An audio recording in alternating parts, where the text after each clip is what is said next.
What's going on, FreeMelon family? I'm Eli Martyr. Thank you very much for joining me here once again here on the FreeMelon Society. Today we're going to be talking about yeast infections and bacterial overgrowths. Someone had commented a little while ago and asked me if I could touch on that subject. And I've touched on it before in some other videos, but I figured I would make just one dedicated video to addressing just that topic, okay? So sit back, relax, and we're going to jump into today's topic.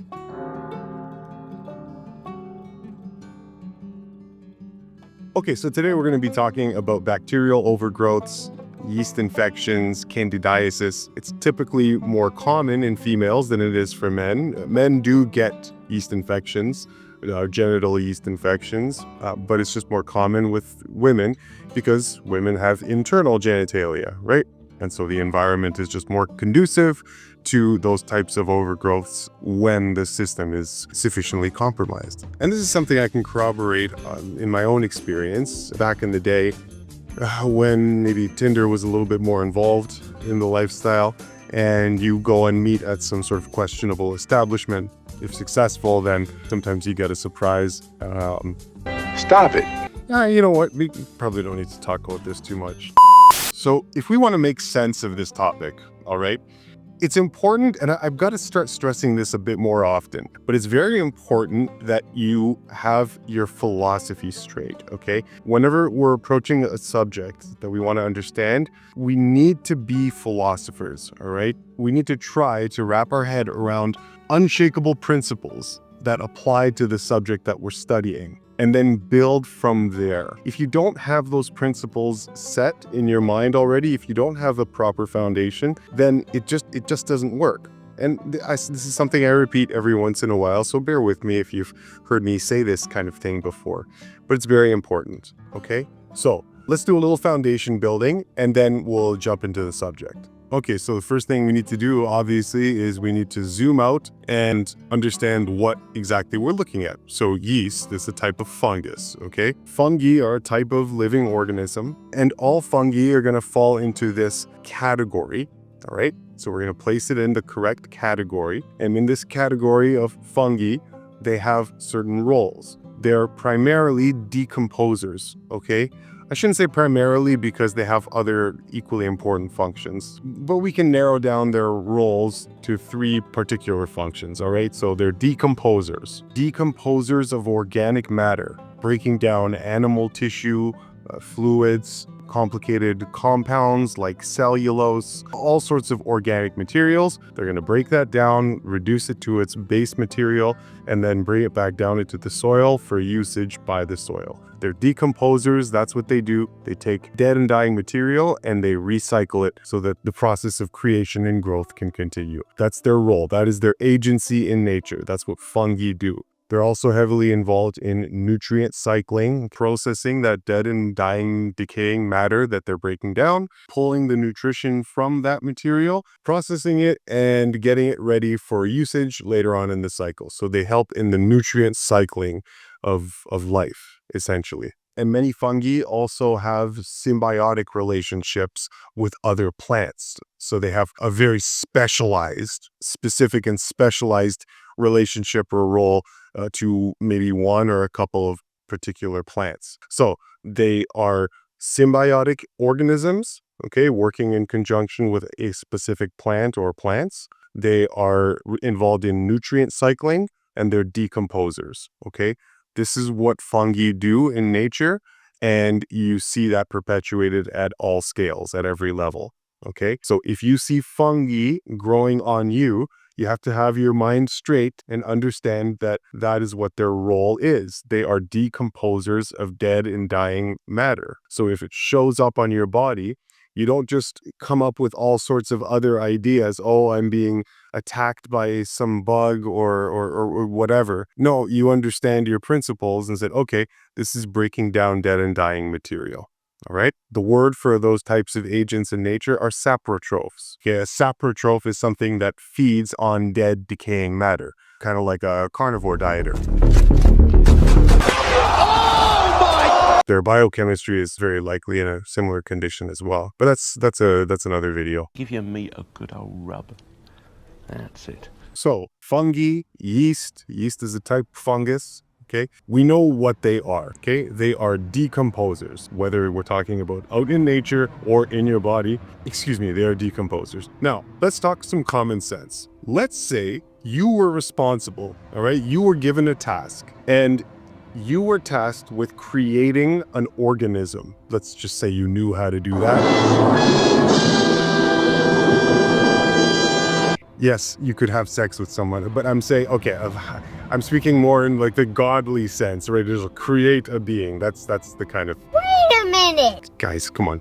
So you are tasked with creating an organism and you have all the grand intelligence of nature at your disposal in order to accomplish this task, okay? Now, you as the creator have decided, I want this organism to be completely self-sustained, all right? I want this organism to be able to repair itself, maintain itself, heal itself, hands off. I don't want these organisms to have to go to the repair shop and get tune-ups when things break down. No. I want their body just to work in a harmony so that it just repairs and looks after itself 24/7, so long as they follow a couple of my simple rules, all right? Let's just say that's the organism that you wanted to create, all right? Question for you. Would it be a smart idea to program into the system that you want to be functioning as a holistic unit? Does it make sense to program into that organism a secondary system of harmful organic entities that are antithetical to the program of health, healing, and maintenance, that kick into gear at certain times in the person's life? They kick into high gear and work feverishly to hurt and injure the organism, all right? Now, you as the creator, is that the choice that you would make? I'm going to create this organism, they're going to be perfectly self-sustained, and I'm also going to program into them some system that kicks into gear and works to tear the whole thing down, right? Would you make that choice? Or would you make the opposite choice where you say, I'm going to design this system so that everything in the system works towards one goal: health, healing, restoration, maintenance. Every cell is on the same page. They all have the same set of instructions coming from the government, the higher government, right? You are not allowed to do anything but work towards the betterment of the organism at all times. Now, if I were tasked with creating an organism that were perfectly self-sustained and maintained, that's what I would do. I wouldn't deliberately program in an egregious design flaw, like an entire system of organisms that actually hurt and harm and infect you. Okay, we'll get to infection in just a second, all right? So common sense would tell us that when we look out in nature and we see how everything is structured with brilliant harmony, all organic systems and organic beings are very clearly constructed with a dazzling intelligence that perpetuates and maintains throughout time. And it would be a very silly design flaw to program into that something that hurts the system, okay? That's not how life works.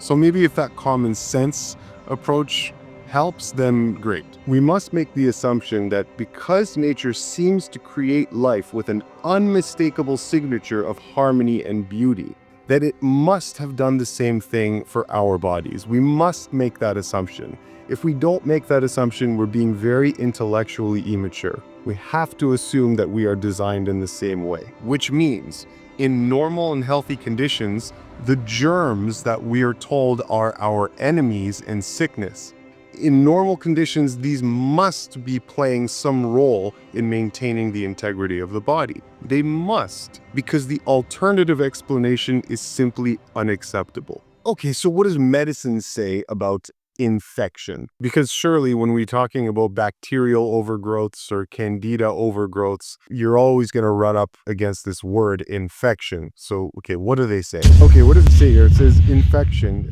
Infection is what happens when she leaves Eli's place. What the fuck? Come on now, dog. Yeah, I'm totally kidding. Okay, all right. Infection. Okay, I know you weren't expecting that. Yeah, right.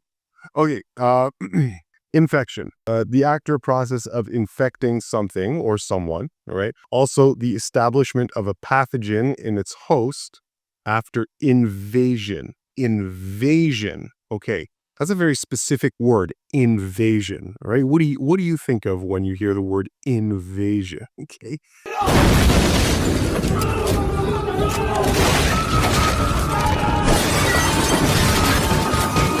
Like a home invasion, right? In pathology, invasion of the body by pathogenic microorganisms, or persuasion or corruption as by ideas, perverse influences, etc. What does Wikipedia say? Wikipedia says candidiasis is a fungal infection, there's that word again, due to any species of genus Candida, a yeast. When it affects the mouth, in some countries, it is commonly called thrush. Signs and symptoms include white patches on the tongue or other areas of the mouth and throat. Other symptoms may include soreness and problems swallowing. When it affects the vagina, when it affects the vagina, it may be referred to as a yeast infection or thrush. Signs and symptoms include genital itching, burning, and sometimes white cottage cheese. Oh, come on, Wikipedia. Damn. Oh, Christ, man. Ugh. A food analogy? Jesus. Why? You don't want to think about food when you think of cottage cheese. Oh, man, that's awful. Okay.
Right. Okay. So, they're using this term infection and invasion, right? Whenever they're talking about yeast infections. But we have a problem. We already went through it. We already went through our philosophy. We already understand that it can't be the case that the germs are actually doing some invading. Because in order to invade, by default, you must make the assumption that the thing doing the invading is something that is deliberately trying to corrupt or hurt or injure or harm or thieve or do something adverse to the thing that it is invading, right? See, that can't be the case because we already settled the correct category for what fungi are. They are simply agents that work in harmony with a system. So when you use the word infection or invasion, you're forced to reconcile two conflicting concepts in the mind. One where we understand very well that the body is this wonderful unit that takes care of itself.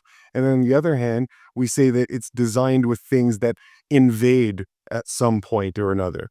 Well, that can't be the case. The sense of invasion or infection from within one's own body tissues, and you would be very clear on that if you understand your philosophy correctly. Yeah? Okay, now, how does an overgrowth occur? A while back, I had made a lecture, a PowerPoint presentation, and the presentation was on vitality management. And speaking of first principles, it's always important to remember that you have at your disposal vital force, a certain amount of energy that you have at your disposal every single day. If you do things in your life that whittle down the amount of vital force that you have available to you, then inevitably what happens is you will get enervated on the other side. You will get weakened, right? You will be pulling energy away from organ systems and metabolic functions that need that energy to perform their duties, to perform their roles. Now, keep in mind, of course, that one of the main causes of lifestyle-related disorders is a failure of the body to eliminate waste products as fast as they are accumulated.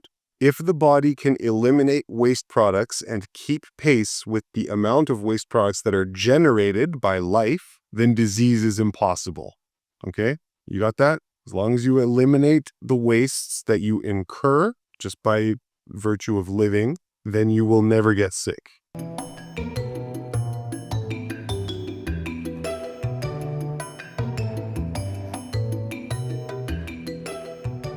Your body will never have a reason to initiate some sort of symptomatic emergency system, all right?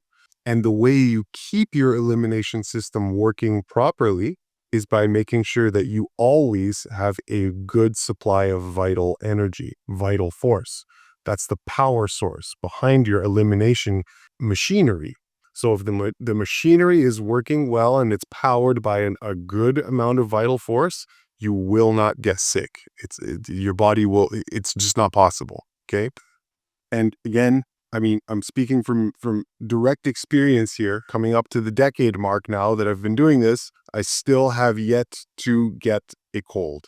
And it's not because I've avoided the germs better than other people. No, get the hell out of here. No, I've been exposed to the same amount of crap and germs. I'm swimming in it just the same as everybody else. Okay. It's not because I'm a better avoider of germs. No, it's not a coincidence that I live the way I do and I can't seem to get sick. All right. So always remember that behind all of this is your capacity to be a good vitality manager, making sure that you always have good vital force by being mindful of the things that you do in your life so that your elimination is not impaired. If your elimination is never impaired, you don't get sick and you won't get yeast infections or bacterial overgrowths or any of that. Okay? So that's solid. All right. Now, how do these overgrowths happen and what can you do to fix it? Okay, then the first thing that you need to do is you need to fix your mind. You need to fix your language, right? You need to stop in your mind referring to your condition as an overgrowth, an invasion, an infection. You cannot, if you use these words, subconsciously, you are giving yourself a program. You're telling yourself a story about yourself, and your body will believe you. You have to fix your mind first. I cannot stress how important that is. Use the correct terms to refer to what's happening in your body. Do not just use the general colloquial terms, right? Especially in your mind and your thinking. If you communicate these ideas to people, make sure you're using the proper terms. Don't say I have an invasion, an infection, because that means that you believe that you're being invaded and infected when you're not. So you must fix your mind. That is primary. Use correct language, be precise, right? You see an infection, right, of Candida, you must make the assumption in your mind that your body is healing you and working towards getting you better, and that is a blessing, right? That's the attitude that you should have, is thank God this is showing up, because if it weren't showing up, then that would mean a real problem, okay? So you need to have that attitude, and that cultivating that attitude, I can tell you, will go very, very far into helping people recover from this a lot faster, okay? So number one, fix your mind. Number two, we already went into it. Enervation. Supplying your body with an abundance of vital force, that should be the very first thing you do in any condition, any ailment, any condition, the first stop on your way before you make any other considerations, running out to the store to grab supplements and doing this and that. Before you do any of that nonsense, make sure that you have an abundance of vital force, vital energy, nerve supply. And you do that by resting, not eating late. You do that by not squandering energies. You do that, just be responsible for your energy. Be on top of that first, because if you supply that energy to your body knows exactly what to do with it, right? Way better than any other physician or nutritionist out there. Okay. So if you're suffering from this, then take stock of what you do in the day and see where you can add energy conserving behaviors into the day, into the mix, right? And start there. Okay, another thing you can do, elimination. So in addition to your vital force running low that impairs elimination, you might have mechanical difficulties in eliminating things. For women, this is, again, even more problematic just because of the culture that has been set up for women. Women are typically going to be wearing tight-fitting synthetic spandex fibers way more often than dudes are. But in most cases, women are wearing tight-fitting synthetic fibers. That can make it harder for the skin to breathe. And when you're depriving the skin of its ability to eject wastes from the pores, all right, you are impairing elimination. And if you are impairing elimination, then it's possible that you would be inviting bacteria into the area to clean up the waste that is piling up. Now, especially in the female sex organs, when we're talking about this enclosed cavity and there's moisture in there and heat, improper clothing could be the straw that broke the camel's back. Maybe some of you guys saw the last video that I uploaded on the channel, but my mom passed away, and which is why I'm here at home. And when she was bedridden, and I mean, she would be here on this couch, and she was kind of restricted to being here all day. And because she had a whole bunch of bandages on her side, on her abdomen, on the side of her abdomen, she had a whole bunch of bandages there that needed to be in place 24/7, okay? And underneath those bandages, mom had a rash developing. So they freak out and they say, oh, we need to apply all these fungals, antifungal creams. I mean, there was no issue. It was just that, yeah, her skin couldn't breathe. So poisons were backing up and she got a rash. Only there where the bandages were, nowhere else. Right? Another thing that's specific to women, tampons. Tampons, okay, I'll just say this. It's probably not a good idea to put synthetic industrial anything into your body cavity, into your mucous membranes, sitting there. I'm not going to get into it too much, but for one thing, the type of material that those things are made from are materials that you don't want just lingering inside of you. Okay. And another thing, tampons are adding an obstruction to the vaginal canal. There's an obstruction there and it's collecting waste products. You don't want this to happen. It would be more sanitary to have a pad, right? A pad that catches and collects fluid rather than a tampon that is inside of you. You don't want that, okay? Because if you're prone to getting yeast infections, then this could be very likely a contributing cause. There was an interesting study called Volatile Constituents of Human Vaginal Secretions. And basically in this study, they were finding all sorts of nonsense in female vaginal secretions. You can see this list here where it says glycols and related compounds. All right.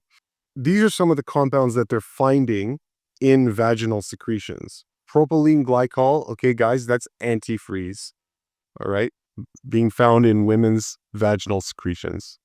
Ethylene glycol is also found in petroleum products like antifreeze, okay. Salicylic acid, this is found in aspirin. The point is that vaginal secretions are detoxing, are an avenue of detoxification. So if you impair elimination in that area, you might run into problems. If you use antibiotics, you are going to be much more susceptible to yeast infections and bacterial overgrowths. Whenever I hear of people using antibiotics, the first thing that pops into my mind is a napalm strike, just annihilating a colony of villagers of some sort. That's what an antibacterial does. It's firebombing the city. Use your imagination. I don't have to say anything. What happens when you destroy microbes in your body that serve a proper function, right? Does fruit cause Candida? Will eating fruit exacerbate Candida? Will it cause Candida? No.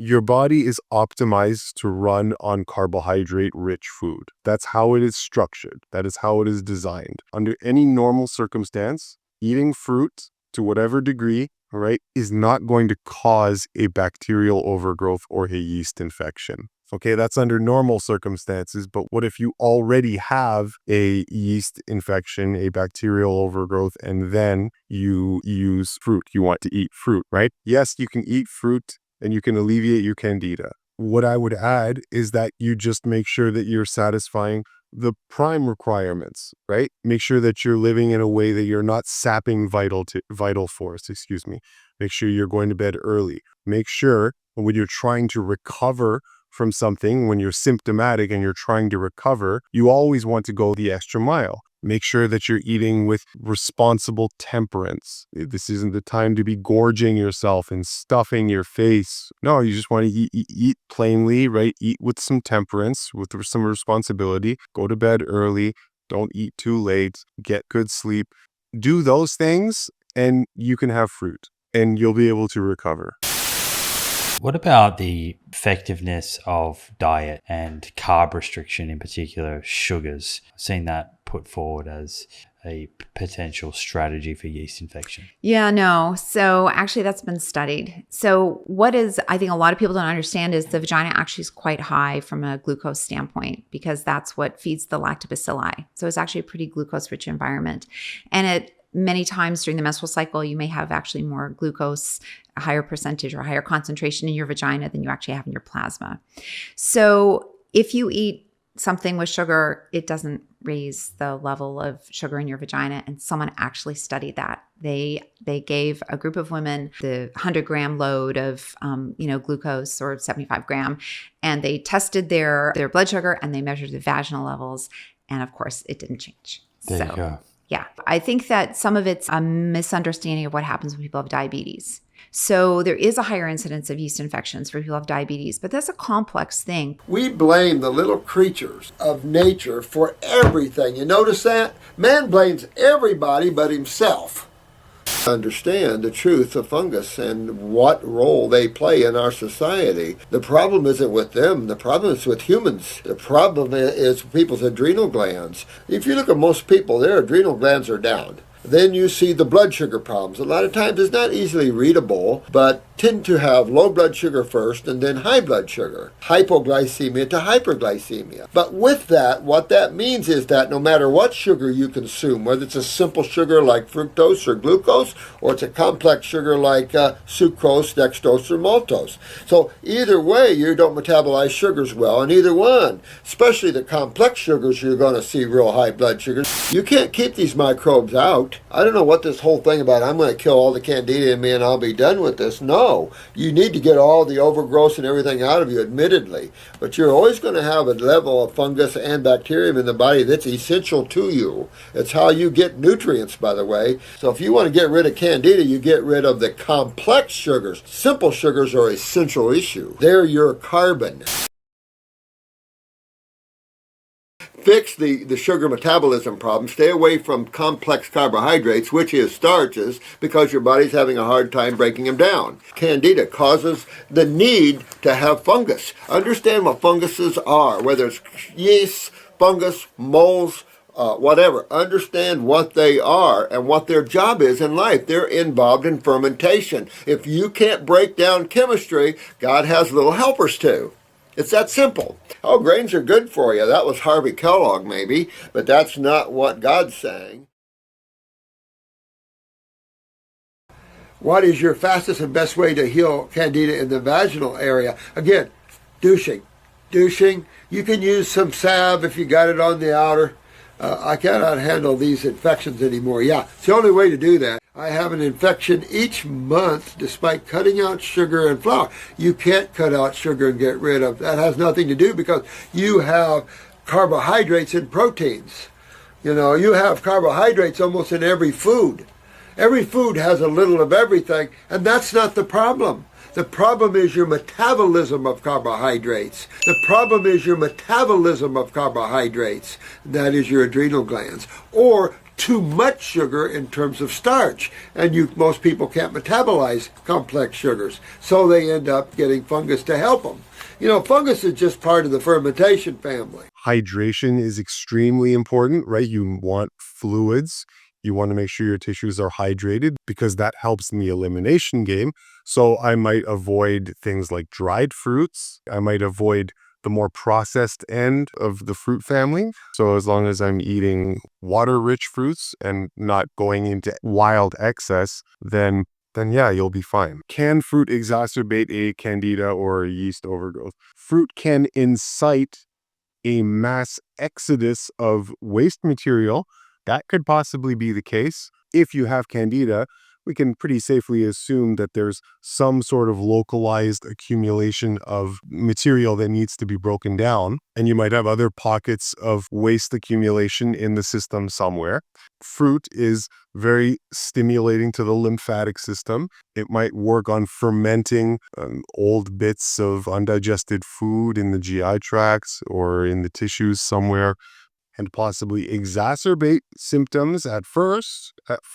But again, remember, as long as we're straight on our principles, we must understand that the candida are only going to be around so long as they have a job to do, as long as they have a cleanup job to do. At some point, if you continue to treat yourself with respect, they'll finish their work and then they'll just go away. That's how it works. Okay, so main takeaways from this, right? First thing, fix your mind, fix your philosophy, fix your mind. Make sure that you're not telling yourself lies when you communicate these things to other people and when you're in your own thoughts. Make sure that you're not devitalized, examine your lifestyle habits, and make sure you're not taxing yourself in any way, because you want as much vital force available to ensure that your elimination is working optimally. The other thing is look out for mechanical issues, deodorants, tampons, tight-fitting spandexy stuff, all right? Ladies have a tendency to apply all sorts of nonsensical products to their face and, dress themselves up, adding for some reason all sorts of hues and colors and whatnot. I mean, I have no idea, but these things can be very toxic and they're showing up. Those chemicals are showing up in the vaginal secretions, right? And women apply this stuff every day, right? Every day.